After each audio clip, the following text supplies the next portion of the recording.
সেই শ্রীমদ্ ভাগবত সম্পূর্ণরূপে সর্বপ্রথম শুনিয়েছেন আমার বাবা মহাদেব।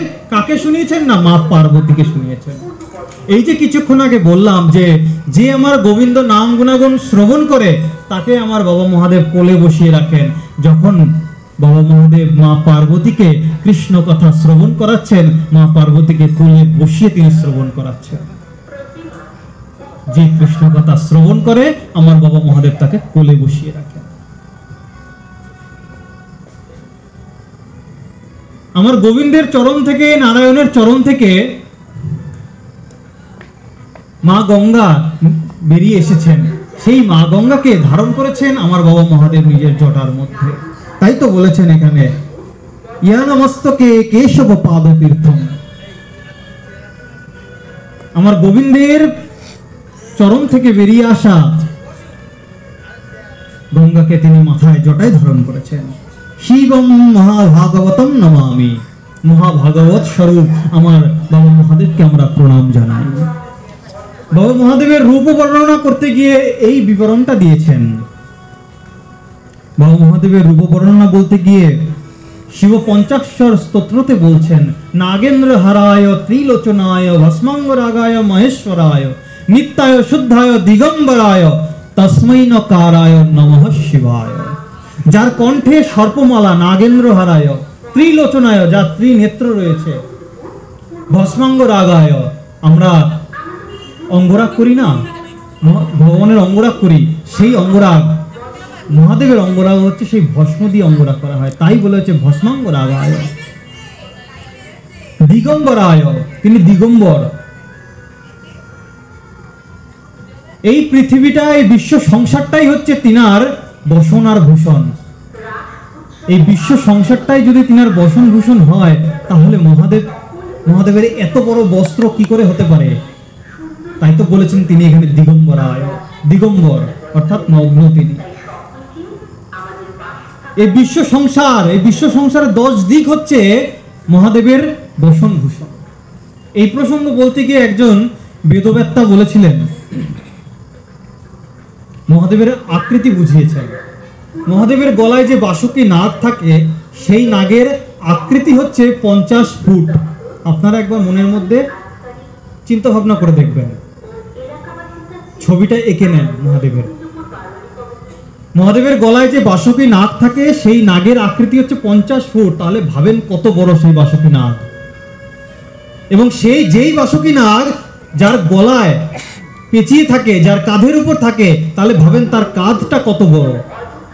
তাহলে ভাবেন যার কাঁধটা এত বড়, তার শরীরটা কত বড়। এবং অত বড় শরীরটা এবং 50 ফুটের বাসুকি নাগকে নিয়ে নন্দী মহারাজ যে বিচরণ করে বেড়ান, তাহলে ভাবেন সেই নন্দী মহারাজ কত বড়।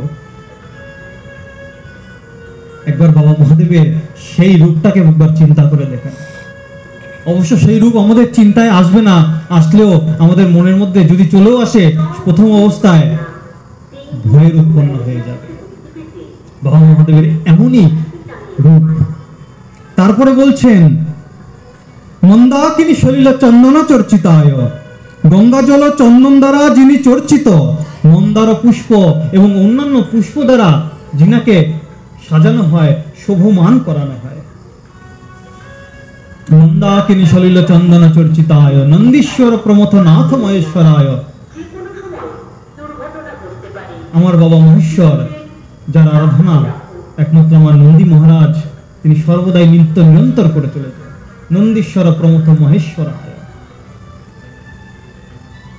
তারপরে বলছেন, যিনি কল্যাণ স্বরূপ, যিনি দক্ষযজ্ঞ বিনাশকারী। এই দক্ষযজ্ঞ বিনাশ করবার সময় বাবা মহাদেবের একটা অবতার, একটা রূপ উঠে আসে। তার নাম কি বলেন না? তার নাম কি?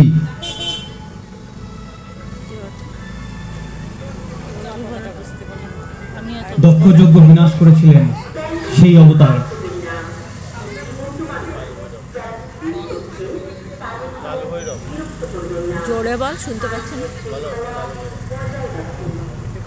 দক্ষযজ্ঞ বিনাশ করেছিলেন বীরভদ্র অবতার। বাবা মহাদেবের একটা অবতার, একটা রূপ। বাবা মহাদেবের 19টা অবতারের মধ্যে, 19টা রূপের মধ্যে একটা রূপ। তারপরে বলছেন বশিষ্ঠ, অগস্ত্য, গৌতম প্রভৃতি ঋষিবৃন্দ এবং ইন্দ্র দেবগণ যার মস্তককে, যার চরণকে পুজো করেন, চন্দ্র সূর্য অগ্নি যার নেত্র, সেই মহাদেবকে আমরা প্রণাম জানাই। মহাদেবের রূপ বর্ণনা করছেন। পঞ্চাক্ষর মন্ত্র তো আমরা উচ্চারণ করি, ওম নমঃ শিবায়। এই ছোট্ট একটা মন্ত্র, এই মন্ত্রটা শুধু মন্ত্র নয়, মহাদেবের রূপ বর্ণনা করছেন এখানে। তারপরে বলছেন যিনি যক্ষরূপ ধারণ করেছেন, যিনি জটাধারী, যার হস্তে পিনাক রয়েছে, যিনি দ্রব্য শ্রীবিষ্ণু, যিনি দিব্য সনাতন পুরুষ, তিনি হচ্ছেন বাবা মহাদেব। সেই বাবা মহাদেবকে আমরা প্রণাম জানাই। তারপর সমাজের কিছু বিশিষ্ট ব্যক্তিরা বলে বসেন যে এই বাবা মহাদেবকে আমরা কেন পুজো করব, শিব পূজা আমরা কেন করব। বাবা মহাদেব যে পরম বৈষ্ণব, এটা আমাদের মন গড়া কথা নয়, শাস্ত্রে বলেছেন। শাস্ত্রে কি এমন কি বাবা মহাদেব নিজে বলেছেন কথাটি। কাকে বলেছেন? মা পার্বতীকে বলেছেন। মা পার্বতী জিজ্ঞাসা করছেন বাবা মহাদেবকে যে দেবাদিদেব, ত্বমেব পূজ্যস্যে লোকের ব্রহ্মা বিষ্ণু সুরদিভি নিত্যং পঠস্যি দেবেশ কস্য স্তোত্রং মহেশ্বর। ত্বমেব পূজ্যস্যে লোকে, সমস্ত লোক, শুধু লোক নয়, ব্রহ্মা বিষ্ণু ইন্দ্র যম অসুর দেবগণ প্রত্যেকেই তোমার পুজো করে থাকে, প্রত্যেকেই তোমার আরাধনা করে থাকে।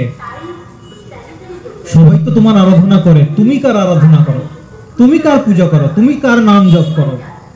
মা পার্বতী বাবা মহাদেবকে প্রশ্ন করছেন। নারদ পঞ্চরাত্রতে এটি বলা রয়েছে। তখন বাবা মহাদেব বলছেন যে আমি কার ধ্যান করি, আমি কার পূজা করি জানো? শ্রী গোপাল মহিপাল সর্ববেদাঙ্গ পারদ। আমি ভগবান শ্রী হরির আরাধনা করি, আমি ভগবান শ্রী গোবিন্দের আরাধনা করি, আমি শ্রী ভগবান শ্রী প্রভু শ্রী রামচন্দ্রের আরাধনা করি। আমার ইষ্ট কে? আমার ইষ্ট হচ্ছে প্রভু শ্রী রামচন্দ্র, প্রভু শ্রী গোবিন্দ। মম নাথ রামম, আমার নাথ হচ্ছেন প্রভু শ্রী রামচন্দ্র, আমার ইষ্ট হচ্ছেন প্রভু শ্রী রামচন্দ্র। প্রত্যেকটা ব্যক্তির জীবনে, মনুষ্য লোকের কথা বলছি, প্রত্যেকটা ব্যক্তির জীবনে একজন ইষ্ট থাকেন। কারোর শিব, কারোর গোবিন্দ, কারোর মা দুর্গা, কারোর মা কালী। প্রত্যেকের জীবনে কেউ না কেউ ইষ্ট থাকেন। ইষ্ট একজনেই হয় প্রত্যেকের জীবনে। আমরা মানি সকলকে, ব্রহ্মা বিষ্ণু মহেশ্বর, মা দুর্গা, মা কালী, সকলকে মানি, কিন্তু আরাধনা করি একজনকে নিয়ে চলি, একমাত্র ইষ্টকে। সেটা তিনি হচ্ছেন একজনই হবেন, তিনি অনেক হবেন না, তিনি 4-5 জন হবেন না, তিনি একজন হবেন।